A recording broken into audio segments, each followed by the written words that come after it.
শনিবার ৮ই মার্চ আন্তর্জাতিক নারী দিবস উপলক্ষে আসানসোল জেলা হাসপাতালে কর্মরত নার্সদের, মহিলা কর্মীদের নিয়ে এক নারী দিবস উপলক্ষে আলোচনা সভা করা হয়।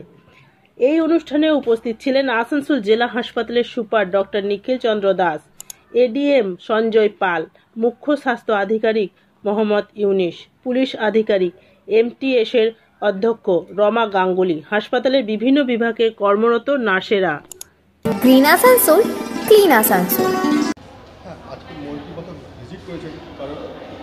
না, আমাদের একটা এখানে প্রোগ্রাম চলছে। আজকে হচ্ছে আন্তর্জাতিক নারী দিবস।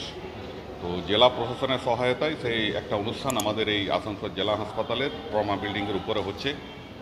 এখানে আমাদের উপস্থিত আছেন এডিএম জেনারেল মিস্টার সঞ্জয় পাল আছেন, ডিএসডব্লিউ আছেন, ডিস্ট্রিক্ট সোশ্যাল ওয়েলফেয়ার অফিসার আছেন, অ্যাডভোকেট আছেন, পুলিশের লোক আছেন, সেই সঙ্গে হচ্ছে কি আমাদের এনটিএসের প্রিন্সিপাল রমা গঙ্গোপাধ্যায় আছেন, আমাদের নার্সিং অ্যাডমিনিস্ট্রেটররা আছেন, আমাদের সিএমওইচ স্যার, পশ্চিম বর্ধমান জেলার CMOH doctor MD Yunus sir আছেন এবং অন্যান্য জেলা আধিকারিকরা আছেন। সঙ্গে আমাদের হাসপাতালের নার্সিং স্টাফ থেকে আরম্ভ করে সমস্ত স্তরের মহিলা কর্মচারীরা আছেন এবং হচ্ছে কি আমাদের এখানে যে ওয়ান স্টপ সেন্টার চলে সেখানকার আধিকারিকরা আছেন, কর্মীরা আছেন।